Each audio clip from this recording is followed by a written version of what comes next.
పెట్టుకుర్రి. భారత్ మాతాకి జై మనం ఎప్పుడు చెప్పినా చేతులు ముడుచుకొని ఉండొద్దు, రెండు చేతులు పైకి లేపి కంఠం ఎంతుంటే అంత గట్టిగా చెప్పాలి. ఎందుకంటే నా తల్లికి జై కొట్ట అనేటోళ్ళు ఎక్కువైతున్నారు ఈ దేశంలో.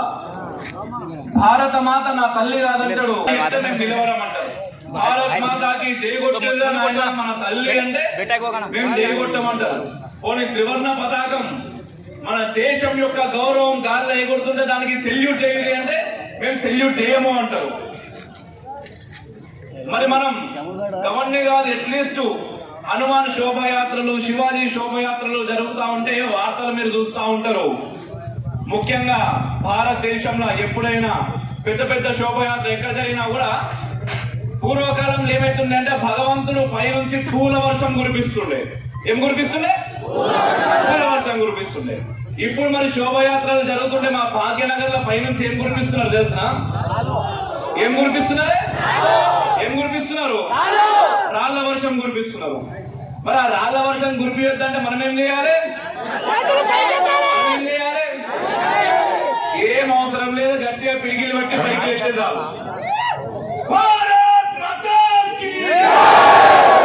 అంటే సరిపోతుంది. ఈ సౌండ్ కే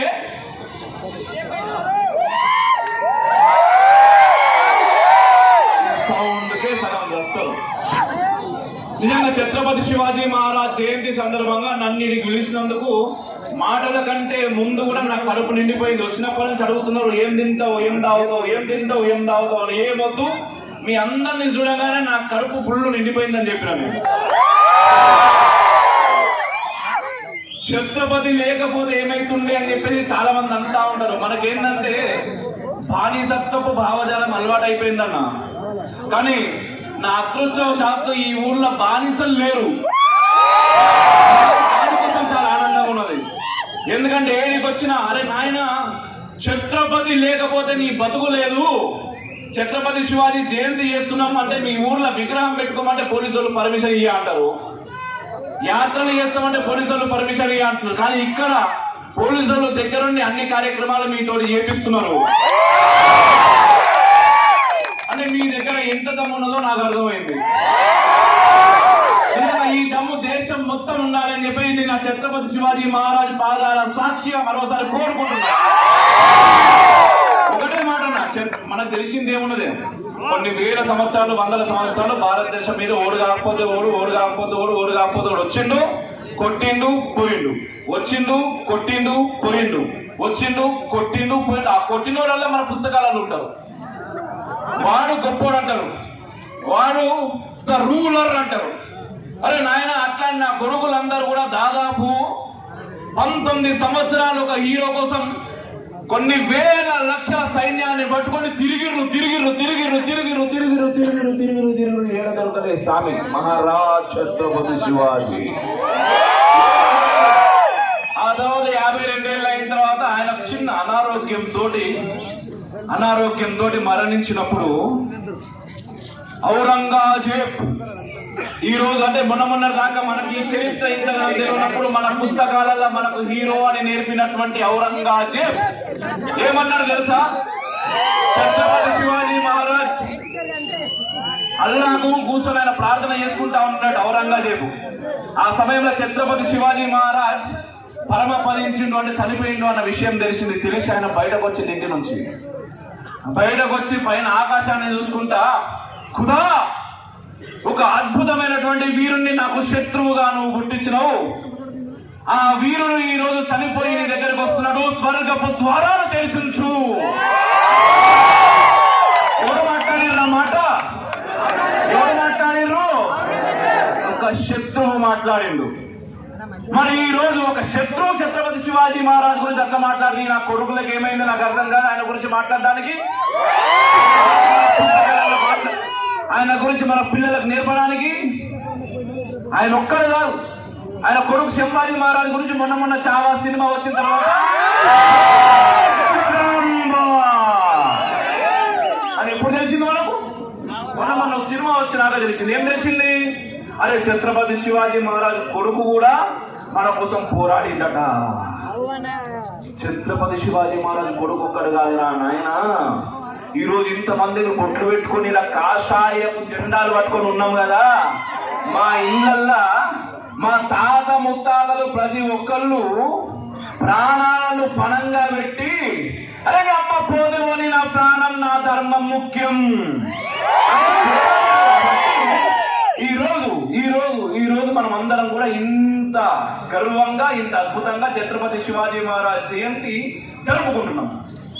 అదే వాళ్ళు భయపడుంటే ఏమైతుండే?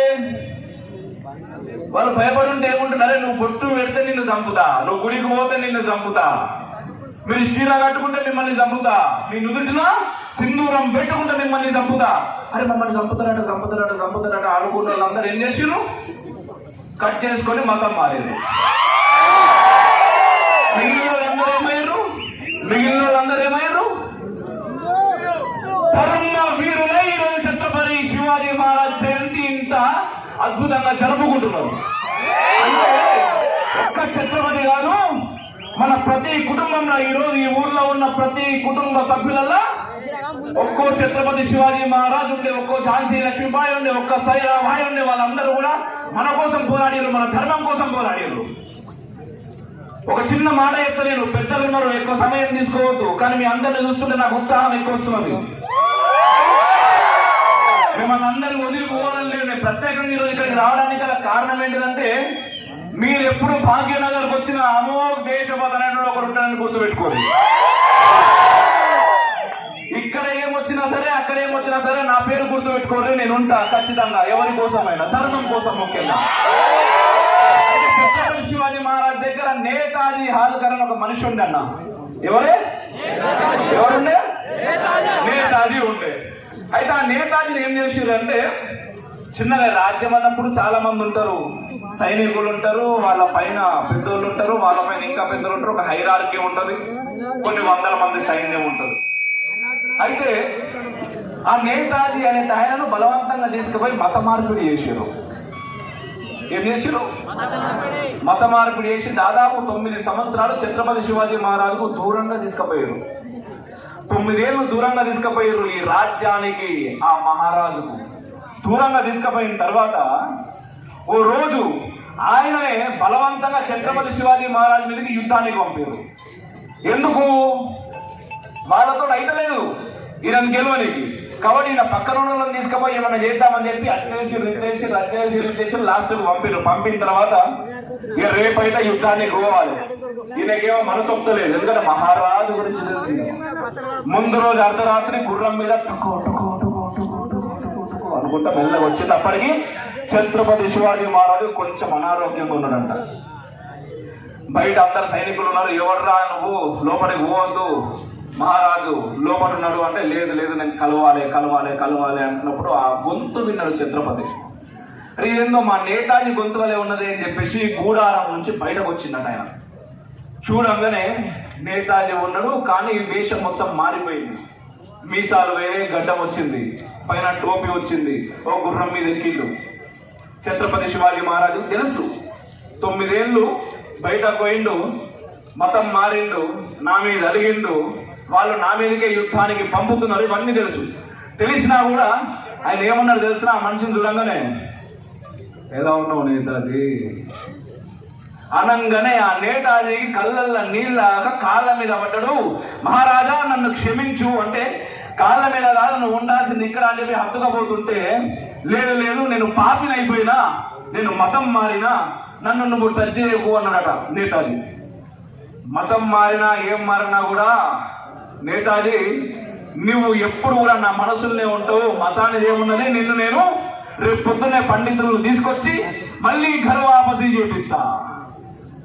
ఎందుకు చెప్తున్నా ఈ మాట అంటే, ఈ రోజు ఎవరైతే ఈ దేశంలో, ముఖ్యంగా ఈ దేశంలో మేము హిందువులము కాదు, 10 నిమిషాలు 15 నిమిషాలు ఇస్తే మేము హిందువులను ఏదన్నా చేస్తాం అని అంటా ఉన్నారు కదా, వాళ్ళందరి తాతలు ముత్తాతల పేర్లు ఒక్కసారి మీరు అడుగుర్రన్నా. అందరి ఒక్కసారి అడుగుర్రి, మీ తాత పేరు ఏంటి అని అడుగుర్రి, ఆ తాత పేరు ఏంటి అని అడుగుర్రి. వాళ్ళందరూ ఒకప్పటి మనోళ్ళే కదా. మనం ఎందుకు బయటికి వస్తలేం? ఎందుకు ఇంతకుముందు నేను చెప్పినట్టుగా భారత్ మాతా కీ అనంగా అనగానే చెయ్యి ఎందుకు లేపుతలేమంటే, అరే నువ్వు మావోనివేరా, నువ్వు తెలియక తప్పిపోయినావు జాతరలా, మళ్ళా మేము తెచ్చుకుంటాం, నేను ఏదో ఒకటి మేము చేయం, ఎందుకంటే ఎప్పటికీ నువ్వు మావోనివే అని చెప్పి మనం చేతులు లేపుతలేము. కానీ కానీ ఇక్కడ ఒక కానీ ఉన్నది, నా అస్తిత్వానికే ఏంది భారతదేశంలో, ముఖ్యంగా ప్రపంచం మొత్తం మీద భారతదేశంలోనే హిందువులు ఎక్కువ ఉంటారు. అవునా అన్న? అవునా? అది చెప్పుకుంటే నేను భాగ్యనగర్ నుంచి వచ్చి అడుగుతున్నా మిమ్మల్ని. అయితే మరి భారతదేశంలో 2011 జనాభా లెక్కల ప్రకారం ఇప్పటికీ 9 రాష్ట్రాల హిందువులు మైనార్టీలు అయిపోయారు అన్నారు. ఏమయ్యారు అంటే ఈ రోజు మనం నిలబడాల్సినటువంటి అవసరం ఉన్నదా లేదా? ఉన్నదా లేదా? ఈ చుట్టుపక్కల దేశాలు ఏమైతున్నది, హిందువులు మైనార్టీలు ఉంటే కుక్క సాగు చేస్తున్నారు. మనం కుక్క సాగు వచ్చేదాకా ఇట్లనే ఉందామా? లేదు. ఆ ఛత్రపతి శివాజీ మహారాజ్ మనకు నేర్పిపోయిన క్షాత్ర ధర్మాన్ని గుండెల నుంచి బయటకు తీసుకొచ్చా, ఈ దేశం కోసం, ఈ ధర్మం కోసం ఏదైనా చేయడానికి మేము సిద్ధం అని నిలబడదామా?